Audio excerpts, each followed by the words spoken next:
and speak to some schools on cattle history in Colorado, takes a lot of our equipment in there, and just as well as being neighbors to people up there in the community. People know who we are. We stand out because of what we do in town, and it's different, and people come to us and want to know, how does this work? And they ask us sometimes really odd, random questions, but it's fun to be able to share and have that dialogue.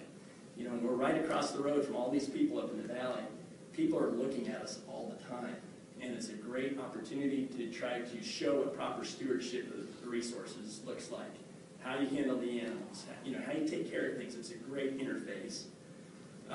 Some of the environmental stewardship things that we're doing at home, I mean, up at the ranch is, you know, for a long time, we didn't have any cattle up there. It was kind of awkward time, the last time that my folks were really living up there, and between then and when my wife and I were able to get the cattle up there, the land kind of sat idle. We cut hay every year there, but really not taking much care of it.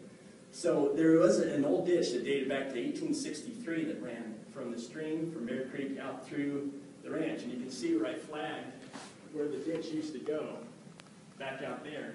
So one of the first projects I wanted to do on range restoration was to get it watered. So we redug that irrigation ditch and started pumping water, started doing that. That benefits the pasture, for one, just to try to help get that water table back in the ground there. Number two, they enabled us to start really documenting what water we're using to help keep our water rights. You can see the difference that it made in the pasture there. So we're pumping water out. It used to be an old gravity-fed ditch, and now we're pumping water out and using dams to block it up and do that. Next thing that we're trying to do is strategies on rotational grazing. We're trying to come up and splitting our pastures in half and then rotating them down through that so we can get a better gauge on how the grass is growing and what we're utilizing there. That is also helping us focus on reseeding some bare patches, some weed control by spot spraying. We got a lot of Canadian thistle and sage that have kind of moved in those pastures. And working with that, got a friend, the dad of my daughter's best friend is an ecologist and specializes in range restoration, which is a perfect plug-in. So we're developing some strategies here this winter that we're going to really implement next spring.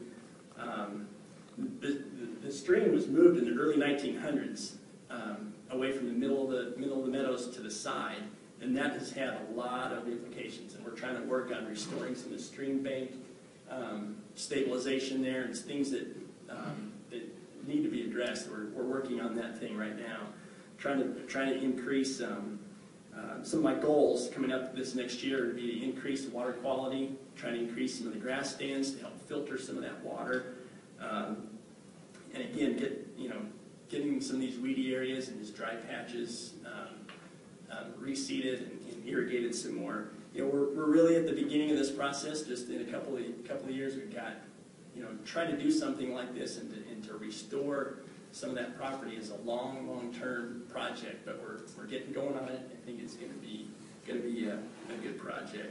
Kind of the future things that we're going to be working on is continue focus on consumer needs, try to get our story out, making that connection with the consumers. That's been a big part of what we're doing is developing a relationship with customers.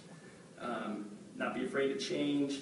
So one day, the processors messed up one of our orders and cut it wrong, and I was sitting there driving, trying to get some more cattle moved, and I was trying to handle this deal with the processor, and I was like, man, can any more go wrong? I called home to talk to my wife, and she goes, oh, that's just amazing. I said, but you know what, this is fun. This is what being in business yourself is all about, is this change. There's always something new, something kind of being thrown at you that you got to work out and you got to handle it. And my wife said, yeah, but sometimes when a little routine, wouldn't that be kind of nice?